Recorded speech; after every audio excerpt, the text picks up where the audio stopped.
Unexplained Australia Podcast, brought to you by Hunter Valley Ghost Tours and Lakes Paranormal.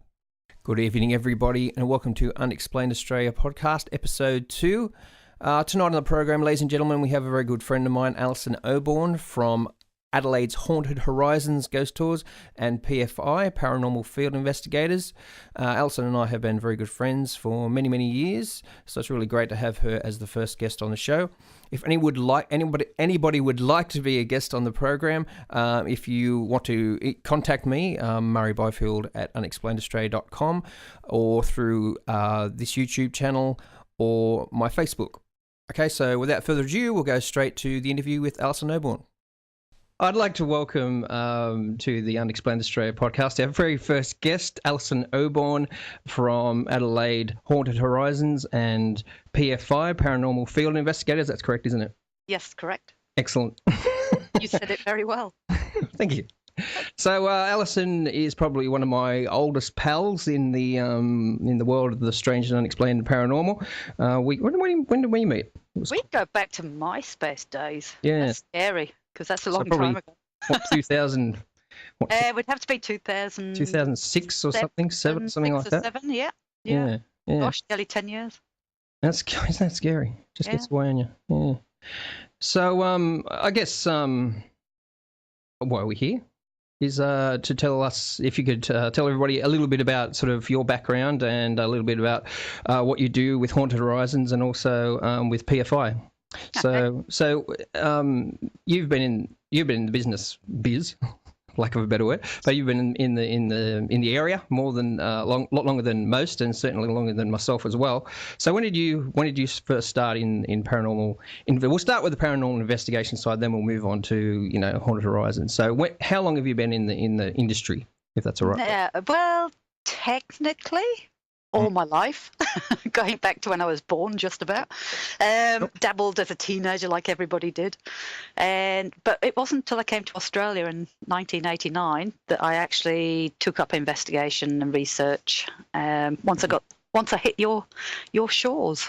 Okay. So I remember you telling me a few years ago too that that when you lived in England, that you actually lived in a haunted house. So you're basically brought up in a haunted house. Yeah, I was born into a haunted house. I didn't grow up in it. I was only there for about 4 or 5 years. Okay. But it was my earliest memory was something bizarre.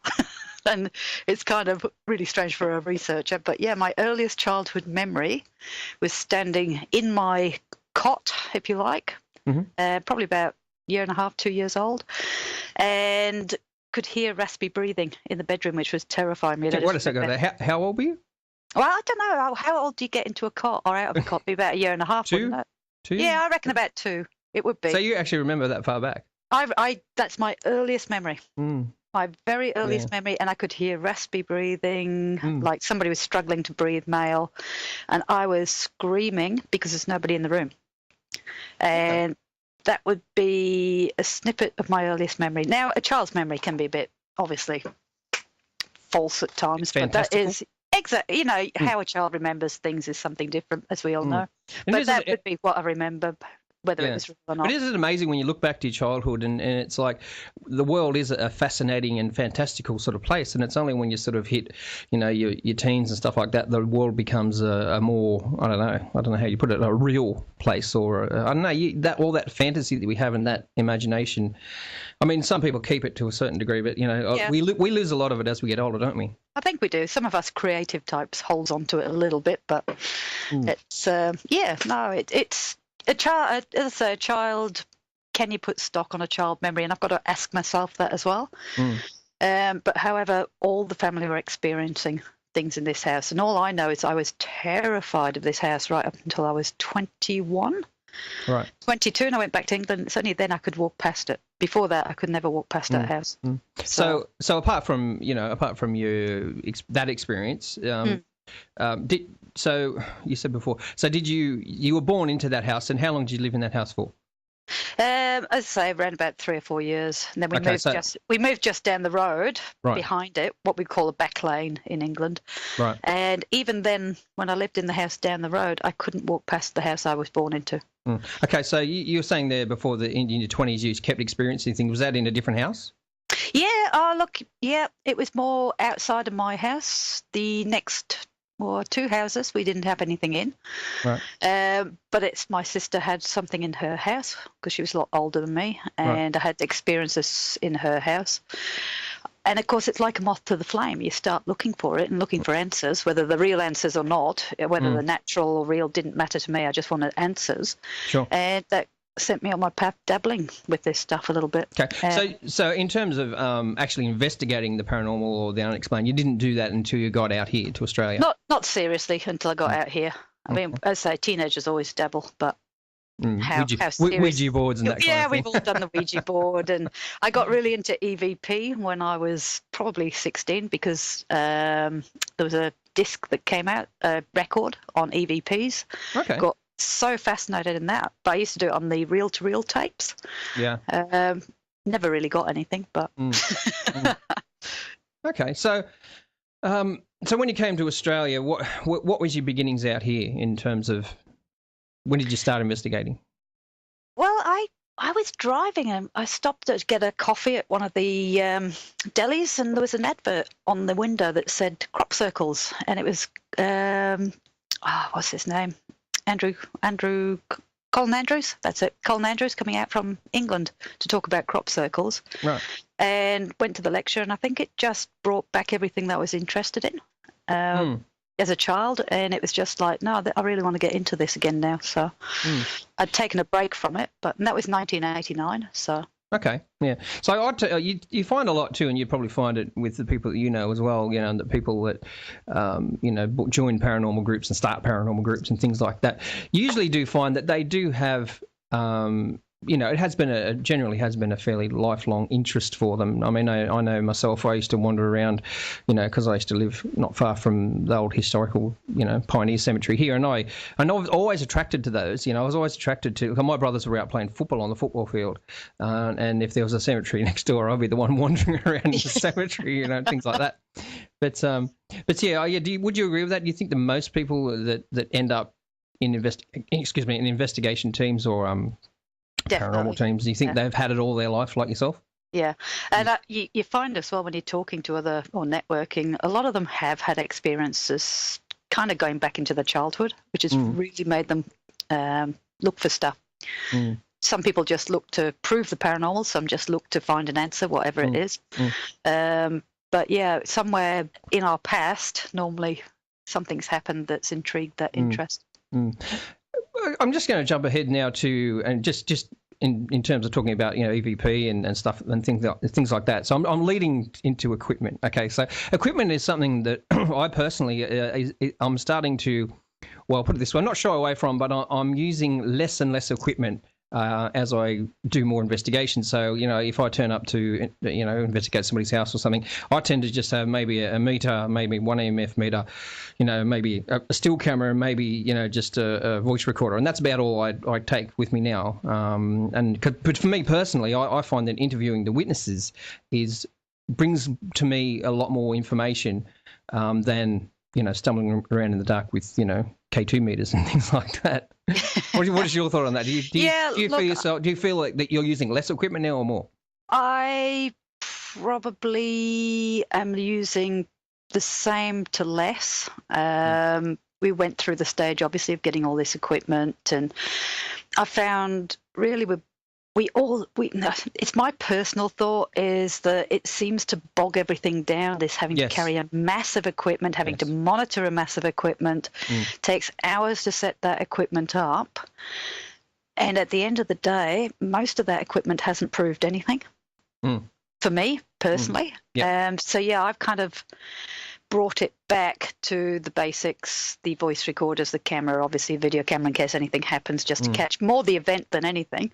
Sure. A K2 or two, that's always aware that the K2s are not ideal, as in it can be a lot of other things setting it off. So I'd want a lot of things happening at once on different bits before I would take it as paranormal, and a millimeter, and that probably is about all we use now. Okay. Yep. So yeah, as I say, I think we get this, we see it all on the shows, we see it all, and we all must have that little bit of equipment, and it's really getting it quite expensive. None of that equipment has actually proved anything. Well, that's right. I mean, a group that I joined. Is it ASSAP? The British, and they're very scientific. Yeah. You know, they're very scientific in their outlook, and they make that point. And actually, when you actually read their the way that they do investigations, is that, and even in what they suggest that you do as a member, is basically when you show up to an investigation, you don't like they're not into EMF meters at all. Yeah. Not at all. Not in the slightest bit. It's just like, and they make the argument, I suppose, that that has there ever been a case, and if anyone actually has ever this has happened to them, they make the point of probably no one's had an EMF meter in their hand when a ghost has appeared at the same time. Yeah. You know what I mean? So there's no actual. There's no scientific, and I'm talking science here. I'm not talking about. Oh, I totally agree. There's no. It's like I say on when we're doing the investigation tours. It's kind of to the people. Here's all the equipment for you to play with, but just remember, not one of this bit of equipment has proven that ghosts exist. Exactly. Yeah. It's kind of, you make up your own mind on it basically, but there you go, play with it. This is how it's not used, because people don't realise, they're not always being used properly anyway. And what it was designed for in the first place was not looking for this kind of stuff. It was not looking for ghosts, yeah. So, I mean, this is just obviously, everybody's got views on this. For me, I hate getting bogged down with more and more equipment. I think it detracts from what we're trying to do. Yeah. And I personally don't even think we've even invented equipment yet that can find this stuff. And my first question would be, we need to know what a ghost is made of to know what equipment to use. And we don't know. And we don't know. Yeah, exactly. Exactly. So okay. So I guess my I mean, I won't say I specialise in any particular area, but I suppose one of my main interests is EVP, and probably because it comes back to, I have a recording studio and I'm a musician, so I have, I have a background in audio. So to me, that is something that I naturally gravitate towards, in terms of investigations. And it seems to be EVP, appears to be the most common form of paranormal evidence that people find. Would you agree with that? I think it's most intriguing. I mean, it's probably, and I don't mean the little hazy ones that just sound artifacts, which you hear around the place. So audio pareidolia. Yeah, but basically, yeah. Yeah. But we've got a couple of clear ones that are actually a sentence. Now, if that's great, but you need something to back that up as well. For instance, if we get an EVP, people are just recording with audio, they put it out there, and it's like, yeah, but are you sure nobody talked? Are you sure nobody whispered? Are you sure nobody took a breath that sounds like because I've proven it sounds like a voice. So what we do is we try and make sure that tapes were videotaped at all times as well. So at least if I've got something on the audio, I can go back to the videotape, go, okay, well, did we move? Did anybody take a breath? Because that can sound like it can sound great. Trust me. And I think too, and it's just verifying that. Sorry, go on. It is all right. There you go. But it's just verifying that there was no other natural set. We didn't do it ourselves, and you have to back that up. So. And I think what I was going to say then, what happens, I think too, is a lot of people use very cheap. And I got to admit, and I'll be the first to admit it, I've got more EVPs, which I think are EVPs, on my cheap piece of crap recorder than I've got on my CD quality, high end recorder. I guess in a sense, I suppose what it does when you've got a high quality recording, it's like this mic I'm talking to now. It's a really high quality mic. That it filters out the things that we don't. We don't know what they are. It could have been a bird flying past and squawking or something. You know what I mean? I think you understand where I'm coming from. So, so I've gotten more from what I think is more from my crappy recorder than my good quality one. Well, actually, I don't think I've had any, actually, to be honest. It's actually funny you're saying that, because I just found a whole load of old recordings on my crappy one I haven't used for a while, as you call them. And already I guess from my point of view... 3 on there. Just didn't, I think, whoops.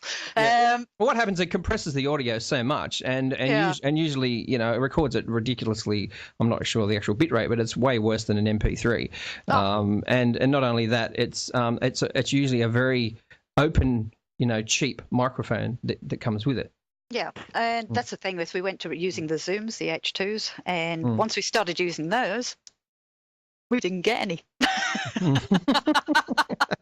Okay, I've got one more question just on the investigation side of things before we move on to Haunted Horizons. But okay, you were talking about before where you find that too much gear is a hindrance.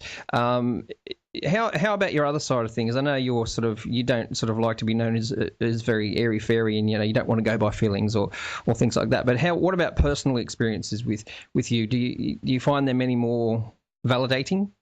I still question. I've had, as I say, I don't put it out there in the public, but people seem to think I'm totally 100% nuts and bolts and probably almost skeptical. But I do have another side of me. Which we won't discuss. Well, which we don't talk about. But it's a case of, yes, I've had some very, very bizarre experiences, personal ones. Probably be more on the spiritual than on the nuts and bolts. But it's continuously a yin-yang. It's continuously, that half of me is still in the skeptical field where there's got to be a natural explanation for what happened. Whereas the other one is in that spiritual land where it goes, but I really can't explain that one. And I think that actually keeps you balanced. It stops you from going in either direction too far. Well, one of the things I find, particularly, and I've made a vow in the last week, I'm never going to comment on another ghost photo in my life. I just had it. I've had enough. Yeah. And I made this vow about 3-4 years ago, but obviously I started doing it again. Yeah. I don't know. I was going to go with that question actually. It'll come back to me. I'm sure. We're going to edit this out. And now we have the awkward silence. Yeah, we'll leave that alone. Okay, so we'll just move on to your tours, Haunted Horizons, Adelaide's Haunted Horizons. So, how did your tours all come about, and why did they come about? Well, when I set up Paranormal Field Investigators, we were very lucky. We got the Adelaide jail back in 2002, and we had that for 10 years, which was brilliant. But to thank them, we also helped them out with their own ghost tours, helped develop them, and became a tour guide about 8-9 years ago, and really had a love for tour guiding as well. It was like, love that side of it, love to be able to share something that's a passion with groups of people that are locked in there and can't walk away. And people kept asking me, are there tours anywhere else? And it's like, well, there isn't. But then the seed was sown, and in 2010, it's like, well, why not? So we set up I set up my own ghost tour company, Adelaide's Haunted Horizons, and went from there. It's just been going from strength to strength. Yeah, and you're really looking on your Facebook page today. You're extremely busy at the moment, so that's really good news. I guess one of the, sort of the bread and butter of your tours is it? I don't know if I want to say this correctly. Is it Tailem Town? Yeah, that's one. Tailem Town. Old Town. Yeah. Okay, so in terms of that, I think that's I'm so envious of that venue, because to me that's a great little venue, even though it's, correct me if I'm wrong, that's a town that was kind of picked up and shifted, wasn't it? Yeah. Is that right? And what I find really fascinating about that is, and particularly when I don't want to give too much away about your tour either, but you've had a lot of experiences in the church. Yeah. Yep. We've had experiences all over the village, but the church seems to be, I think that's where we sit the longest and where most of it happens. So in terms of I guess I'm asking a belief of, considering that town was somewhere else, okay? Yep. And it's been moved, and it's been physically moved to a different location, but it's still got activity. So how would you account for that activity?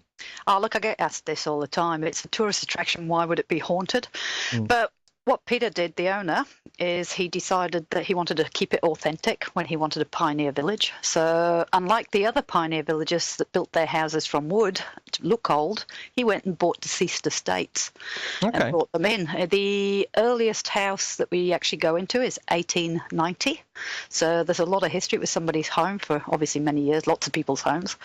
So the theory on that is, if you've got energy in a house and you move that house, does the energy just stay behind, or does it come with the walls? You probably been on cases with antiques. Somebody's had a really nice house, never had anything happen in it, went down to an antique shop, brought it home, and suddenly got weird things happening in their house. This place is absolutely full of antiques. We've had 7 deaths on the property or related to the village. One of them was a little 6-year-old boy who drowned there in the swamp. So is that where the town is now? Yep.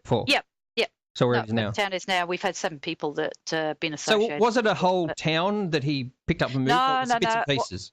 Bits and pieces. When somebody died around the state, what you would do is go and buy their house and put it on the back of a truck and bring it in and build the village out of it. Okay, right. So I had my idea of what it was is obviously not correct, but that's okay. That's clear that up.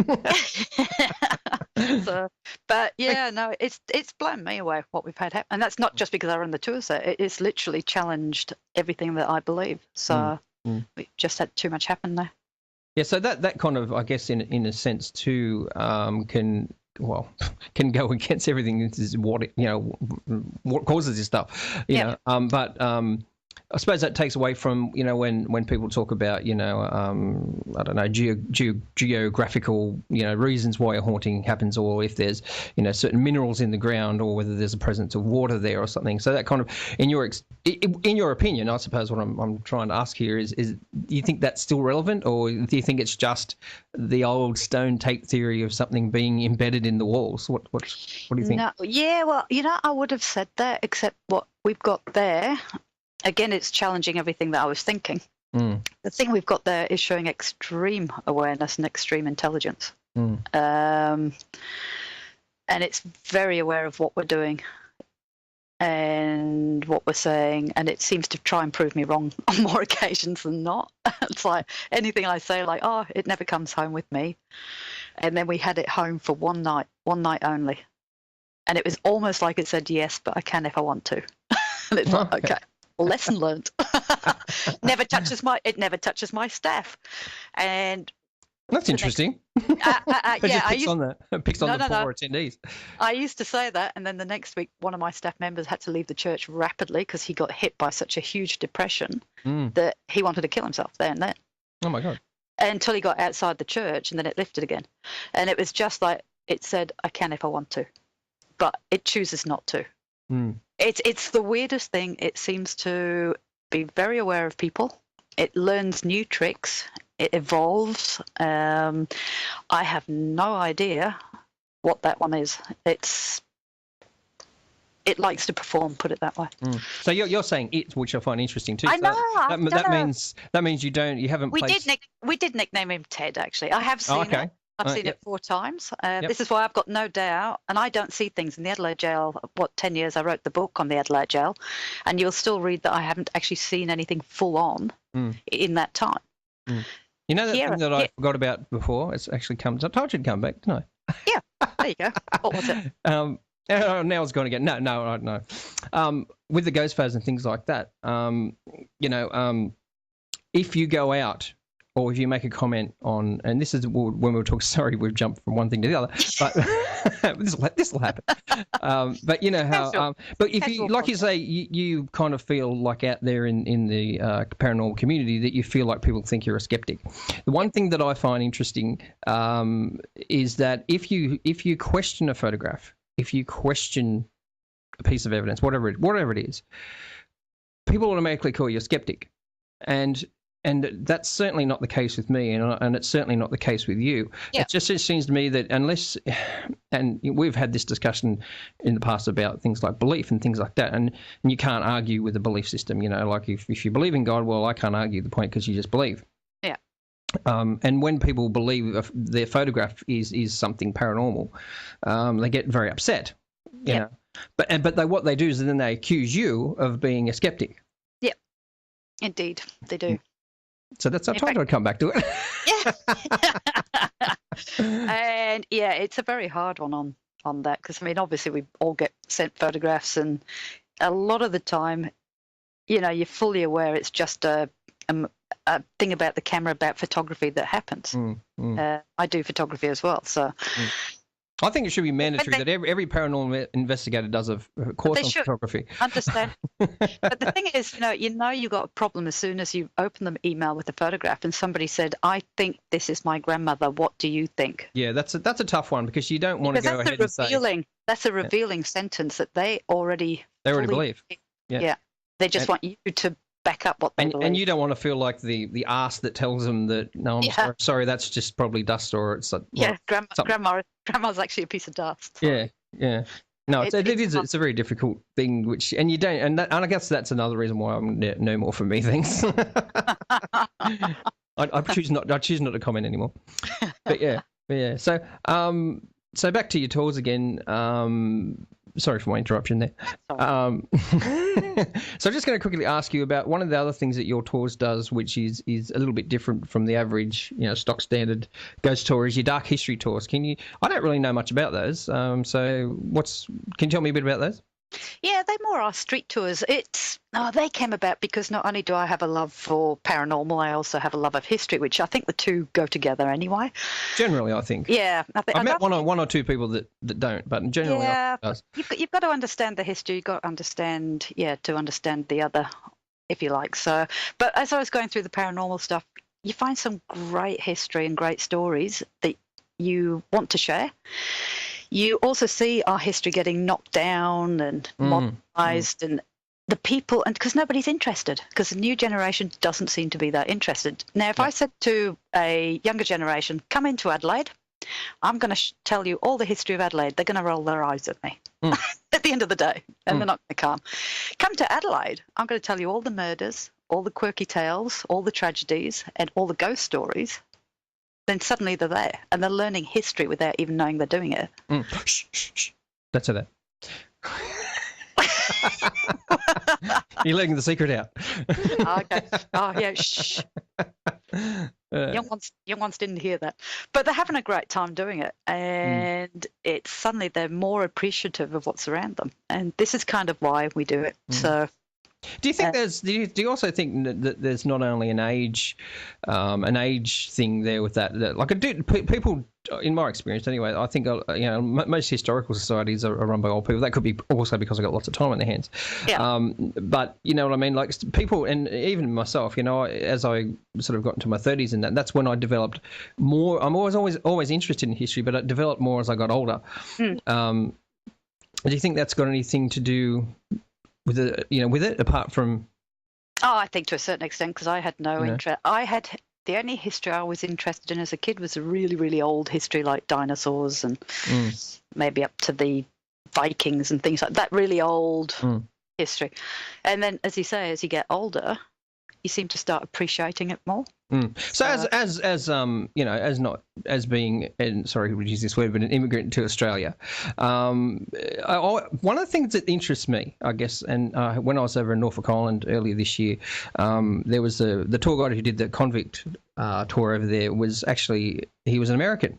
Because he got in the van and he had this thick American accent, but it turns out that he's related to the Pitcairns, which are the descendants of the Mutiny on the Bounty.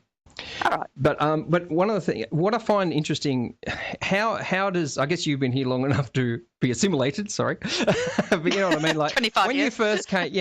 When you first came here, because the UK has got such a mind-boggling amount of history, and then you come to a country like Australia that's only 200 odd years old. Yeah. How does that, in terms of your interest in history, how do you see that? It was hilarious because when I first came here, my mother-in-law, who is a historian, she's actually the historian of a place called Mitcham, couldn't wait to take me out into the city, and she was showing me these old buildings going, look, this was built in 1850 something. Isn't it old? Isn't it wonderful? And I'm looking at it going, yeah, whatever. Because, we used to go into pubs that are 1,000 years old. My sister lives in a terrace house that's over 250 years old, but it's just a terrace house. Nobody thinks anything of it. But I think as the 25 years I've been here, it's become a different, your whole thinking changes. And then you look at it and you go, hang on, because if people keep knocking this down, future generations are not going to be able to enjoy what I enjoyed. They're not going to be able to enjoy going into that 1,000-year-old pub or walk through those old cemeteries with graves that are, 500 years old or whatever. And that would be sad if people didn't have that. And this is why I've kind of, it's a standing joke on my tours when I stand there and I've got Adelaide people, locals, on my Adelaide tour. And I say, well, do you know about this person who's one of the most important people in Adelaide? And they just look at you blankly and go, no, I didn't know about that. And it's like, well, it's a bit of a joke, isn't it, where a POM has to come over and teach you your history. It takes somebody, a migrant to come over and try and, to get the history through to you. Yeah. But, yeah, it's you change your views. Yes, I come from an old country, but I think the more I've been here, the more I've appreciated the history here as well. And Well, I guess too that our history is British history, British empire history, I suppose, because we are a colony, and I guess you could look at it from that perspective. Well, that's right. But I don't know what this has to do with I don't know. I guess I mean, one of the things that I find fascinating too is when I watch there's a show what is it called? Great British Ghosts.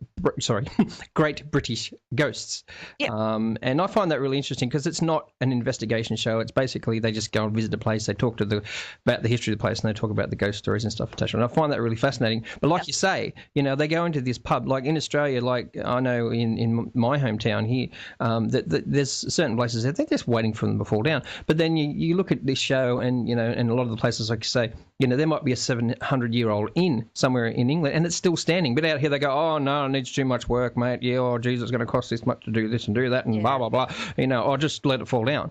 Yeah. It's too hard, and it drives me nuts. The other thing that drives me nuts is this wanting to keep, they think they've kept history as long as they keep the facade, the outer wall. Yes. And it's like, no, the history's inside these buildings and they'll completely gut and change it and you've just got the outer wall and it's just heartbreaking. It's like, there's no middle ground, unfortunately.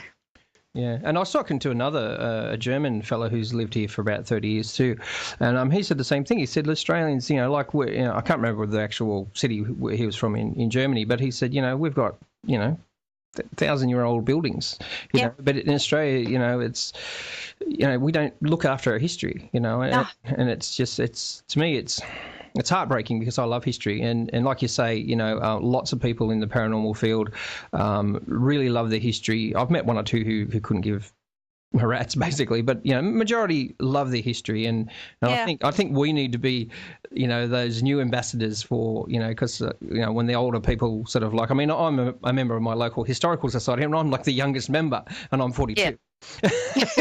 You know what I mean? A baby. Yeah. So and when I joined, they said, "Oh, we need young people like you." And it's true. We do need to get. It's going to be the younger generation that saves our history, and we've got to get them interested in it first. And this is where the ghost tours come into it. Exactly. It's a fun way for them to learn the history. Okey-doke. Well, I think that we might pull it up there and move on. But so thank you very much for being our very first guest on the Unexplained Australia podcast. Thank you very much, Alison. My pleasure. And like I said to you before, if you want to do a segment for us, any news that you have or any South Australian news or anything like that, we're quite happy to have you on board. Come and annoy you. Come and pester you all. Thank you. Thank you. See you later. Okay. Alison Oborn there, everybody, from Adelaide hauntedhorizons.com.au and paranormalfieldinvestigators.com.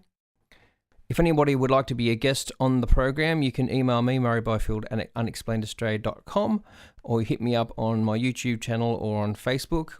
Make sure you tune in again next week for Unexplained Australia Podcast Episode 3. See you later.